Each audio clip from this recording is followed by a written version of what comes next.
Hello dear student, how are you. मैं R K Jha once again एक new video के साथ। और आज का टॉपिक है हमारा एरर इन मेजरमेंट। आपको जो चैप्टर है क्लास 11th का second chapter units and measurement, उसी का एक टॉपिक है errors in measurement.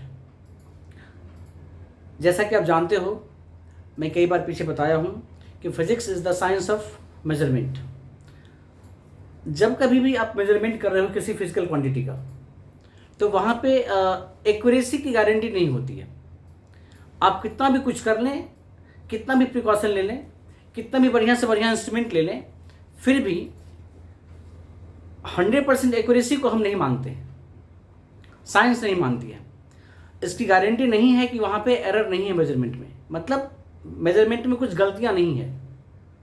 There are so many factors due to which error can be arised, so we can not ignore error. Error हमेशा होता है physical quantity के measurement में, ऐसा हम मानते हैं। अब अगर ऐसे मानते हैं तो उस एरर को मेजरमेंट भी करना हमारा काम है। अगर एरर है, अगर नहीं है ही, जो एरर है तो है कितना, हम उसकी बात करेंगे। एनी पैरामीटर्स जब आप उसको मेजर कर रहे होते तो वहाँ पे एरर होती है। एरर का मतलब क्या है यहाँ पे, हम उसकी बात पहले कर लेते हैं। देखो, एरर का मतलब है आपने जो वैल्यू मेजर किया और जो ट्रू वैल्यू है उसके बीच का difference. Error is always measured age difference between true value minus measured value. जो ट्रू वैल्यू है और जो मेजर्ड वैल्यू है उसके बीच का जो डिफरेंस है उसको हम एरर बोलते हैं। और एक बात और बता दूं, यहाँ पे एरर का जो मतलब है, हम इसका मॉड लेते हैं, मॉड ऑफ डिफरेंस। मतलब एरर का भी नेगेटिव या पॉजिटिव की बात नहीं करते हैं, हम बीच बीच में बात करेंगे नेगेटिव पॉजिटिव का। बट जो एक्यूरेट वैल्यू है उसे कम मेजर किया वो भी एरर है, उसे ज़्यादा मेजर हो गया वो भी एरर है। तो एरर का मतलब है difference between accurate value and measured value. अब यहाँ हम देखते हैं कि एरर कितने तरह का हो सकता है। वेरी छोटी बात, बहुत छोटी बातें हैं, मैं तुरंत बोल देता हूँ। Errors may be of two types. कौन कौन सा? एक है आपका सिस्टमेटिक एरर। सिस्टमेटिक एरर का मतलब ऐसा एरर होता है जिसमें जब कभी आप जो भी मेजरमेंट लोगे वो ट्रू वैल्यू से हमेशा या तो कम ही होगा या फिर ज़्यादा ही होगा। मतलब वहाँ पे जो आपके मेजर्ड वैल्यू है वो एक सिस्टम को फॉलो कर रहा होता है। वो सिस्टम क्या होगा कि या तो ट्रू वैल्यू से सारे वैल्यूज़ कम नज़र आ रहे होंगे या सारे मेजर्ड वैल्यू ज़्यादा नज़र आ रहे होंगे। इस कंडीशन में जो आपका एरर होगा वो या तो पॉजिटिव होगा या फिर नेगेटिव होगा। मतलब कोई एक पैटर्न को फॉलो कर रहा होगा। That's why it is called systematic error. अब सिस्टमेटिक एरर होता है किस कारण से होता है? तो कई सारे फैक्टर्स हो सकते हैं। पहला फैक्टर्स इंस्ट्रूमेंटल डिफॉल्ट। अगर मान लो कि फॉल्ट है इंस्ट्रूमेंट में, वहाँ पे एरर हो सकती है। आप जिस इंस्ट्रूमेंट का यूज़ कर रहे हो बहुत पुराना हो चुका हो, उस पर जो रीडिंग है वो सही से दिख नहीं रहा हो, वो टेढ़ा मेढ़ा हो गया हो। There are so many factors. दूसरा क्या फैक्टर हो सकता है? Personal error. वहाँ पे क्या होगा, अब जैसे मान लो मैं कुछ मेजर कर रहा हूँ बट मेरे हाथ कांप रहे हैं, मेरा विजन कमज़ोर हो गया है, मेरा स्किल मैं भूल गया हूँ, कई सारी बातें हो सकती हैं। तो इसको बोलते हैं पर्सनल एरर। एक होता है आपका नेचुरल एरर या इन्वायरमेंटल एरर। आपका जो सराउंडिंग का क्लाइमेट है, कई सारे फैक्टर्स ऐसे होते हैं, कई सारे प्रॉपर्टीज ऐसे होते हैं जो डिपेंड किस पे करते होंगे? टेम्परेचर पे, ह्यूमिडिटी पे, प्रेशर पे। अगर उसमें कोई वेरिएशन हो रही है और तब जो आपके मेजरमेंट में चेंज आ रहा है, it is again type of error, it again arise error. तो ये जो एरर है, this all are included within systematic error. इसलिए ये कहा जाता है कि systematic error can be corrected, उसको हम करेक्ट कर सकते हैं। और दूसरा होता है आपका रैंडम एरर। रैंडम एरर का मतलब क्या होगा कि ऐसा एरर जहां पे मेजर्ड वैल्यू ट्रू वैल्यू के कंपैरिजन में कभी ज़्यादा कभी कम, कभी ज़्यादा कभी कम, मतलब कुछ भी हो सकता है। नाम ही इसका रैंडम एरर। यहाँ पे मेजरमेंट जो है वो रेंडम वैल्यू हमें दे रहा होता है। जो एरर आप कैलकुलेट करोगे वो मे बी कभी पॉजिटिव कभी नेगेटिव, कहीं पॉजिटिव कभी नेगेटिव, कुछ भी हो सकता है, और इसके कॉज भी उतने क्लियर नोन नहीं होता है कभी कभी। सो एक बात और हमें जानना चाहिए कि random error can not be corrected. तो ये तो चलो एक एरर का छोटा सा इंट्रोडक्शन हो गया। अब रही बात कि एरर को हम मेजर कैसे करते हैं, और उससे ज़्यादा बढ़िया तरीका आपको ये समझना है कि अगर आप लैब में हो, आपको कोई पैरामीटर्स मेजर करना है तो उसको कैसे एक्सप्रेस कर सकते हो विद परमिसिबल एरर। एरर की जो वहाँ पे प्रोबेबिलिटी है उसको देखते हुए हम उसको कैसे एक्सप्रेस कर सकते हैं, ये जानना हमारे लिए ज़्यादा ज़रूरी है। सपोज करो हम बात कर रहे हैं, मान लो हमें ये कोई ऑब्जेक्ट है और हमें इसकी लेंथ मेजर करनी है, तो आपके पास क्या हो सकता है, यहाँ पे हम यहाँ पे टॉपिक जो लिखेंगे वो लिखेंगे एक्सप्रेशन ऑफ मेजरमेंट। आपका टॉपिक यहाँ पे है एक्सप्रेशन ऑफ, दिख रहा होगा, यस, मेजरमेंट। हम मेजरमेंट को कैसे एक्सप्रेस कर सकते हैं। सपोज करो ये कोई एक रॉड है यहाँ पे, और आपको एक स्केल दे दिया गया, ये आपके सामने रॉड है, इसकी लेंथ क्या होगी ये हमें एक्सप्रेस करनी है। क्या तरीका हो सकता है? तो सबसे पहला तरीका कि आप इसकी एब्सोल्यूट वैल्यू निकालने की कोशिश कीजिए। एब्सोल्यूट वैल्यू क्या निकालना है हमें? Absolute value.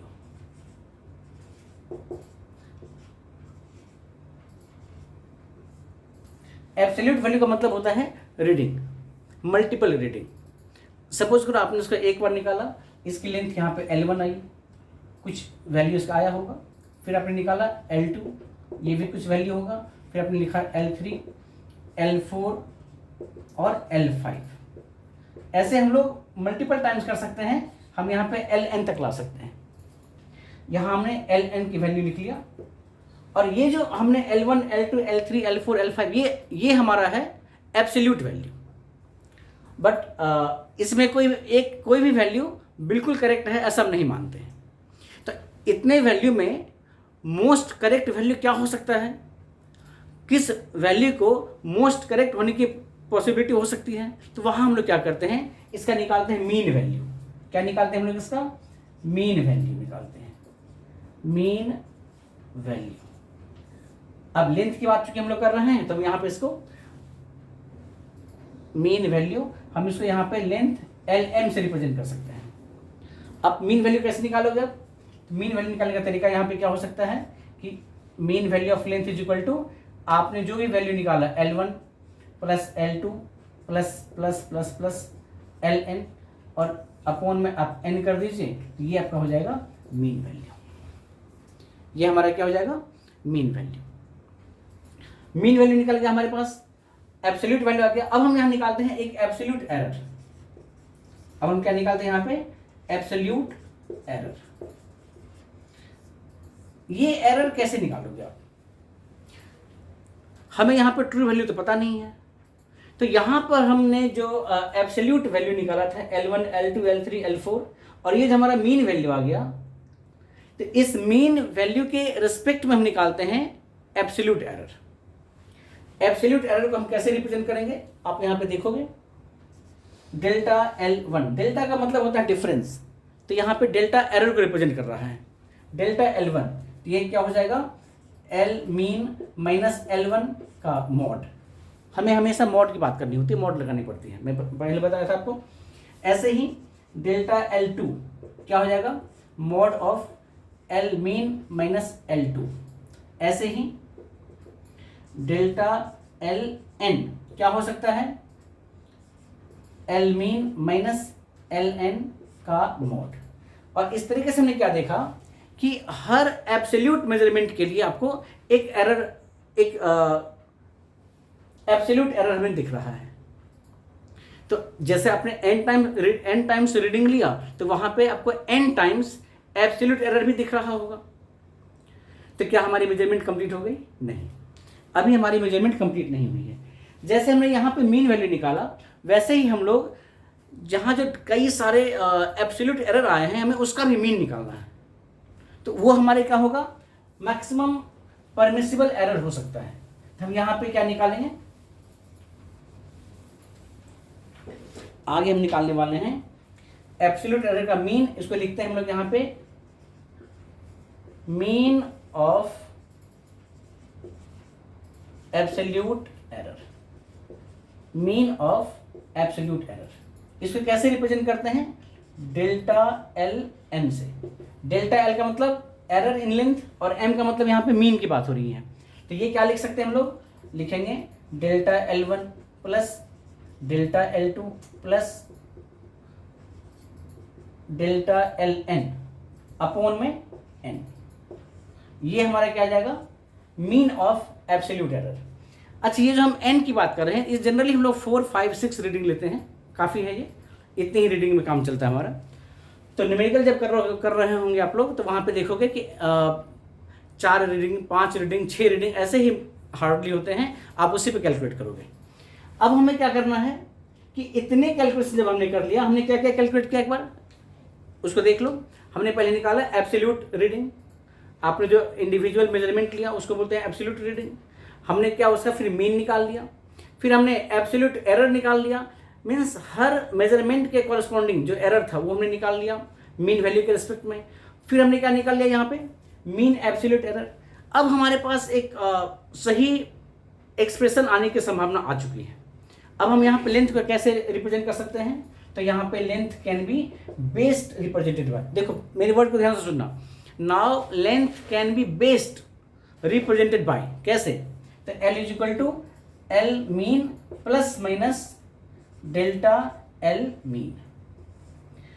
आपके इस रॉड का जो लेंथ है वो इतना है जिसमें इतना एरर की संभावना है। मान लो हम यहां लिखते हैं L is equal to 15 plus minus 0.2 centimetre, ऐसे मान लो हम लिखते हैं। इसका मतलब क्या हुआ कि इसकी जो लेंथ है, ये लेंथ यहाँ पे इसकी वैल्यू क्या हो सकती है, तो 15.2 सेंटीमीटर हो सकती है। मतलब इसका क्या मीनिंग हुआ था, 15 प्लस 0.2, या फिर क्या हो सकता है 14.8 सेंटीमीटर हो सकता है। इसका क्या मतलब हुआ था, 15 माइनस 0.2 सेंटीमीटर।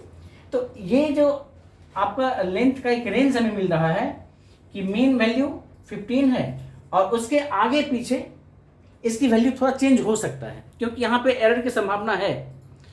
तो अभी तक का जो हमने यहाँ पे देखा, इसमें हम लेंथ, तो एक एग्जांपल लिया, किसी भी क्वांटिटी को, किसी भी पैरामीटर्स को आप इसी तरीके से बेस्ड वे में एक्सप्रेस कर सकते हो। This is the best way of expression of your measurement for any parameters, any quantity. Okay good. अब यहाँ पे देखा हमने कि एब्सोल्यूट एरर निकाल लिया। कई बार क्या होता है, हमें इस एरर को अलग अलग फॉर्म में एक्सप्रेस करना होता है, जैसे फ्रैक्शनल एरर के फॉर्म में, जैसे रिलेटिव एरर के फॉर्म में। तो हम पहले बात करते हैं फ्रैक्शनल एरर क्या होता है। आप बच्चे देखोगे ध्यान से, फ्रैक्शनल एरर क्या होता है। फ्रैक्शनल एरर का मतलब होता है, यहां मैं लिख देता हूं, बोर्ड विजिबल है, yes, fractional error. Fractional error का मतलब होता है कि it is defined as the ratio of, किसका किसका, it is defined as the ratio of mean absolute error to mean value. It is defined as the ratio of mean absolute error, यहां देखो ध्यान देना, मीन एब्सोल्यूट एरर अपॉन में mean value. यहां पे A B का मतलब absolute समझ लेना आप लोग, मैं बोल रहा हूं, लिखने का यहां पे नहीं है। तो इसको कैसे रिप्रेजेंट कर सकते हैं हम लोग, fractional error is equal to delta L M upon में एल एम, ये हमारा हो जाएगा फ्रैक्शनल एरर। अब देखो, अगर हमें फ्रैक्शनल एरर का, इसका लिटरल मीनिंग क्या होता है, what is the meaning of fractional error. आपने जो डेल्टा एल एम देखा वो तो एल एम मीन वैल्यू का एरर था, इसको एक तरीके से ऐसे भी समझना है। मैं आपको फ्रैक्शनल का मीनिंग समझा देता हूँ, बहुत बच्चे फ्रैक्शनल को नहीं समझ पाते हैं। बहुत बच्चे फ्रैक्शन को समझते नहीं है। फ्रैक्शन का मतलब होता है वन में कितना, फ्रैक्शन का मतलब होता है वन में कितना। इसको ऐसे समझोगे, एल एम मीन वैल्यू है, उसमें अगर हमारा एरर आ रहा है delta L M, mean value के रिस्पेक्ट में हमारा एरर कितना है, mean absolute delta L M. तो अगर ये वन होता तो एरर कितना होता, ये होता डेल्टा एल एम अपॉन में एल एम, और इसी को हम लोग बोलते हैं फ्रैक्शनल एरर। क्या बोलते हैं इसको, फ्रैक्शनल एरर। अब यहाँ से एक बात और देख लीजिए, अगर वन में एरर इतना होता तो 100 में एरर कितना होता, तो 100 में एरर कितना होता, तो डेल्टा एल एम अपॉन में एल एम इंटू 100, और इसको हम लोग बोलते हैं परसेंटेज एरर। क्या बोलते हैं इसको हम लोग, परसेंटेज एरर। यही आपका तो यहां से हमें एक बात और पता चलेगा कि अगर हमें परसेंटेज एरर बतानी हो तो कैसे बताएंगे। अगर हमें किसी भी मेजरमेंट में परसेंटेज एरर, आप जब न्यूमेरिकल करोगे तो पूछा जाएगा आपसे कि what is percentage error in the given data, तो वहां पे लिखेंगे हम लोग percentage error is equal to fractional error into 100। इसका मतलब क्या होगा, डेल्टा एल एम अपॉन में एल एम इंटू में 100, ये आपका आ जाएगा। अच्छा देखो, परसेंटेज को हम कैसे रिप्रेजेंट करते हैं, परसेंटेज एरर इन लेंथ, क्योंकि बात यहाँ लेंथ की हो रही है, हम इसको ऐसे भी लिख सकते हैं, परसेंटेज एरर इन लेंथ, इसको ऐसे रिप्रेजेंट कर सकते हैं। अगर ये बातें समझ में आ गई तो इस पे बेस्ड न्यूमेरिकल आप देखोगे काफ़ी इजी न्यूमेरिकल होता है। यहाँ पे न्यूमेरिकल भी करा नहीं रहा हूँ मैं, सिर्फ चलो एक न्यूमेरिकल में दे रहा हूँ आप लोगों को, एक न्यूमेरिकल यहाँ पे कराने में कोई दिक्कत नहीं है। एक मिनट, कहाँ गया मिटाने वाला, एक न्यूमेरिकल मैं आपको यहाँ पे करा ही दे रहा हूँ। एक कंडीशन दे रखा है इस तरीके से कि आपके पास एक वायर है, सपोज करो यहाँ पे ये एक वायर है, और वायर का हमने निकाला है डायमीटर, वायर का हमने डायमीटर निकाला है, और डायमीटर का डिफरेंट रीडिंग हमारे पास दे रखा होता है।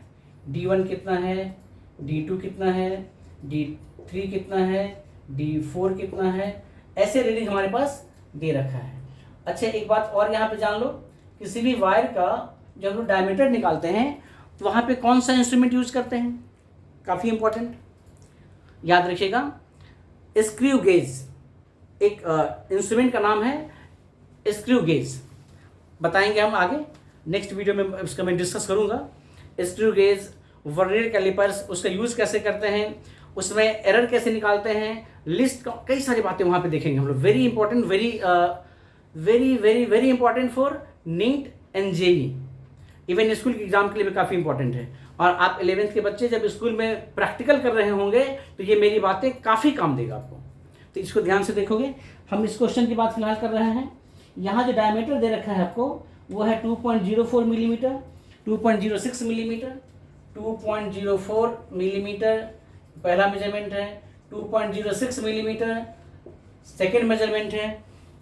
यहाँ पे ले रहे हैं हम लोग 2.08, 2.07, 2.08 मिलीमीटर, 2.07 मिलीमीटर, और D5 हमने यहाँ पे लिया है 2.05 मिलीमीटर, 2.05 मिलीमीटर। अब देखो मैं बताया था आपको कि किसी भी पैरामीटर से जब हमें मेजर करना होता है तो हम क्या करते हैं, मल्टीपल टाइम्स वहाँ पे रीडिंग लेते हैं। अब हमें इस वायर की डायमीटर डिटरमाइन करनी है तो हमने क्या किया, स्क्रू गेज की हेल्प से मल्टीपल टाइम्स यहाँ पे रीडिंग लिया, और हमने D1, D2, D3, D4, D5 5 reading हमारे पास आ चुका है। अब आपसे पूछा क्या जा रहा है, आपसे पूछा जा रहा है average diameter of the wire, absolute error कितना होगा, मीन एब्सोल्यूट एरर कितना होगा, रिलेटिव एरर कितना होगा, और परसेंटेज। तो देखो आपसे पूछा ये जा रहा है, 5 चीज पूछा जा रहा है। एवरेज डायमीटर क्या होगा, उसके बाद आपसे पूछा गया एब्सोल्यूट एरर क्या होगा,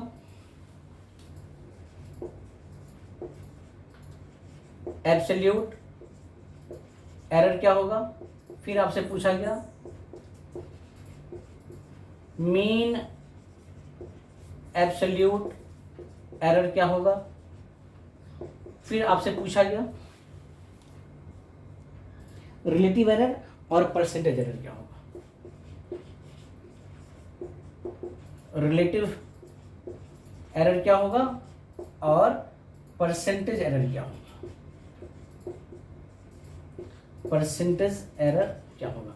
अच्छा, ये एक क्वेश्चन भी कुछ दिन पहले मैं देखा था, ये क्वेश्चन जेईई मेंस में पूछा भी गया है, ऐसा ही क्वेश्चन। अब हमें जो डाटा गिवन है इसी से सब कुछ निकालना है। तो फर्स्ट आंसर देखो, एवरेज वैल्यू कैसे निकालेंगे, फर्स्ट की बात कर रहे हैं। तो एवरेज वैल्यू का मतलब क्या होगा, डायमीटर की एवरेज वैल्यू। तो क्या लिखेंगे हम लोग, D1 plus D2 plus D3 plus D4 plus D5 upon में 5। ये वैल्यू पुट कर दीजिए यहाँ पे, आप सारे वैल्यू यहाँ पे नोन है। इसका जो टोटल सम हम देखेंगे तो वो हमारा आ जाता है, एवरेज वैल्यू पुट करने के बाद ये आएगा आपको 2.06 मिलीमीटर।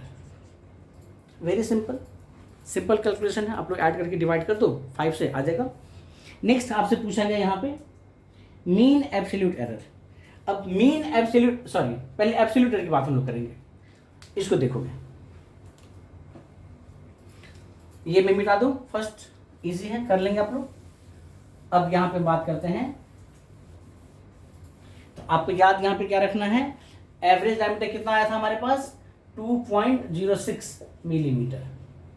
अब एब्सोल्यूट एरर, एब्सोल्यूट एरर का मतलब क्या होता है कि हर इंडिविजुअल रीडिंग के रिस्पेक्ट में एरर क्या आया हमारा, हर इंडिविजुअल रीडिंग, जैसे D1, D2, D3, D4, D5, इसमें कितना एरर था हमारा। और ये एरर किसके रिस्पेक्ट में निकालते हैं हम लोग, ये निकालते हैं हम लोग मीन वैल्यू के रिस्पेक्ट में। ऐसे देखो, हम सेकेंड की बात कर रहे हैं एब्सोल्यूट एरर की, तो यहाँ पे डेल्टा D1 मीन्स D1 में क्या रीडिंग हमारी आई है, तो हम क्या करते हैं, मॉड ऑफ डी मीन निकालते थे माइनस D1 करते थे।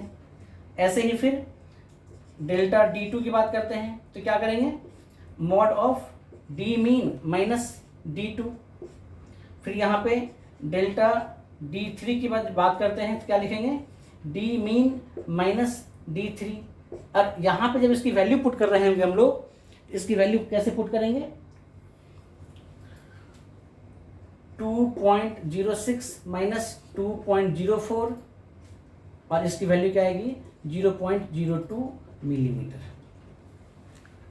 0.02, मुझे लगता है थोड़ा सा इसकी एंगल चेंज करना पड़ेगा हमें, यस 0.02 मिलीमीटर। ऐसे ही हम जब डेल्टा D2 की बात कर रहे होंगे, तो यहाँ पे देखोगे ये आपका आ जाएगा 2.06 माइनस, अच्छा यहाँ तो देखो काफ़ी इत्तेफाक की बात है कि दोनों रीडिंग सेम हो रही है, तो यहाँ पे कोई एरर नहीं आएगा, नो एरर।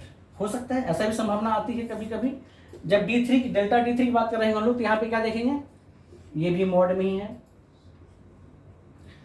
ये हो जाएगा आपका 2.06 माइनस 2.08 मिलीमीटर। अब यहाँ पे मॉड लगा दिया हमने, मतलब अगेन यहाँ पे 0.02 mm की बात करेंगे। ऐसे ही फिर हम लोग बात करेंगे यहाँ पे डेल्टा D4 का और डेल्टा D5 का, तो यहाँ पे D मीन माइनस D4 का मॉड, और ये कितना होगा, तो D मीन हमारे पास कितना था, 2.06 माइनस 2.07, और जब इसका देखेंगे तो आएगा 0.01 मिलीमीटर। ऐसे ही D5, तो फिर से D मीन माइनस D5, और ये हमारे क्या आएगा, 2.06 माइनस 2.05 का मॉड, ये हो जाएगा 0.01 मिलीमीटर। तो इस तरीके से हमने यहाँ पे क्या देखा कि हमने हर इंडिविजुअल मेजरमेंट के रिस्पेक्ट में एरर को निकाल लिया। और इसको क्या बोलते हैं हम लोग, इसको बोलते हैं एब्सोल्यूट एरर। कितने एरर हमारे पास आ गए, 5 एरर। कितना 0.02, 0.00, 0.02, 0.01, 0.01, 5 रीडिंग हमारे पास हैं एब्सोल्यूट एरर का। अब हमें निकालना है मीन एब्सोल्यूट एरर। मीन कैसे निकालेंगे, देखो मीन के लिए हमारे पास जितने इंडिविजुअल एरर आए हैं उसका हमें एवरेज निकालना है, उसका हमें एवरेज निकालना है तो मैं यहाँ पे आपको बता देता हूँ इसका। हम बात कर रहे हैं मीन एब्सोल्यूट एरर का, मतलब delta D mean, delta D का मीन। तो ये इसका क्या मतलब होता था, delta D1 plus delta D2 plus plus plus delta D5 upon में 5। ये कितना हो जाएगा हमारा, ये हो जाएगा 0.02 plus 0.00 plus 0.02 plus 0.01 plus 0.01 upon में 5। इसको सॉल्व करेंगे हम लोग तो ये हमारा कितना आ जाएगा, ये हमारा आ जाएगा 0.012 मिलीमीटर। अब ये जो 0.012 आया हमारे पास 0.012 मिलीमीटर, ये हमारा आ गया आपका mean absolute error, mean of all absolute error, ये हमारे पास आ गया। ठीक है, अब हम बात करते हैं, अब एक बार रुक जाओ, इसको मैं फिर से मिटा रहा हूं। यहां तक की बात में अगर कहीं दिक्कत हो तो वीडियो पॉज कीजिए, इसको लिख लीजिएगा कॉपी पे, फिर आप आराम से उसको समझ पाओगे। नेक्स्ट मैं यहां पे इसको मिटा रहा हूं।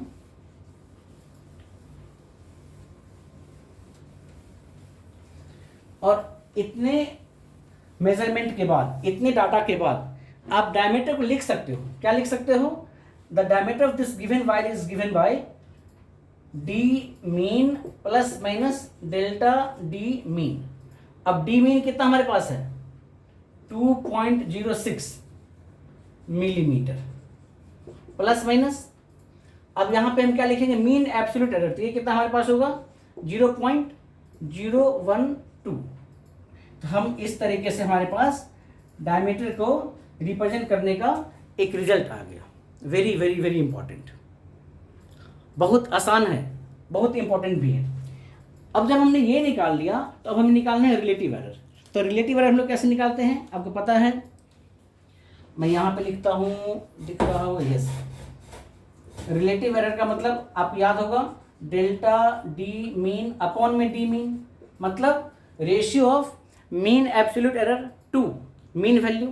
तो यहाँ पे मीन एब्सोल्यूट हमारे पास कितना था, ये है हमारे पास 0.012 अपॉन में मीन वैल्यू कितना है 2.06। इसको सॉल्व करेंगे हम लोग, इसको सॉल्व करने के बाद हमारे पास 0.0058, ये हमारा क्या आ जाएगा, रिलेटिव एरर 0.0058, ये हमारा हो जाएगा रिलेटिव एरर। अब जब रिलेटिव एरर हमारे पास आ गया तो हम निकालेंगे परसेंटेज एरर। अब उसका तरीका याद है आपको, मैं बता रखा हूं कि परसेंटेज एरर का मतलब क्या होता था, यहाँ पे देख लो, इसको मैं सिंबल से लिख देता हूँ। यहाँ पे परसेंटेज एरर ऑफ डायमीटर का मतलब होता था रिलेटिव एरर इनटू 100, विजिबल है बोर्ड, यस ओके। यहाँ पे रिलेटिव एरर हमारे पास क्या आ गया था 0.0058 इंटू 100 कर देंगे हम लोग, तो आ जाएगा हमारे पास 0.58%। ये हमारा क्या हो जाएगा, ये हमारा हो जाएगा percentage error. In this way हमने एरर का जो एक मेजरमेंट है, क्वांटिटी का जो रिप्रेजेंटेशन है मेजरमेंट का, एरर को देखते हुए, एरर के टर्म में, एरर के फॉर्म में बेस्ड रिप्रेजेंटेशन क्या हो सकता है, वो हमने यहाँ पे बताया आपको। आई होप आप लोग ये समझ गए होंगे। इन नेक्स्ट वीडियो हम बात करेंगे कि प्रोपेगेशन ऑफ एरर कैसे होता है। इन नेक्स्ट वीडियो हम बात करेंगे प्रोपेगेशन ऑफ एरर। आज की क्लास यहीं पे ख़त्म करेंगे। वंस अगेन मैं आर के साहब आप लोगों से कहना चाहूँगा, अगर वीडियो अच्छा लग रहा हो तो मेरे चैनल को लाइक ज़रूर कीजिए, सब्सक्राइब जरूर कीजिए, लाइक ज़रूर कीजिए वीडियो को, और शेयर ज़रूर कीजिए अपने फ्रेंड के बीच में, ताकि आपको भी बेनिफिट मिले और आपके फ्रेंड को बेनिफिट मिले। आप लोग का जितना लाइक, जितना सब्सक्राइब होगा, हमें भी सपोर्ट मिलेगा थोड़ा सा, और हमें और अच्छे अच्छे वीडियो बनाने का एक उत्साह मिलेगा। आज की क्लास पे ख़त्म। जय हिंद, घर पे रहें, सलामत रहें। Thank you.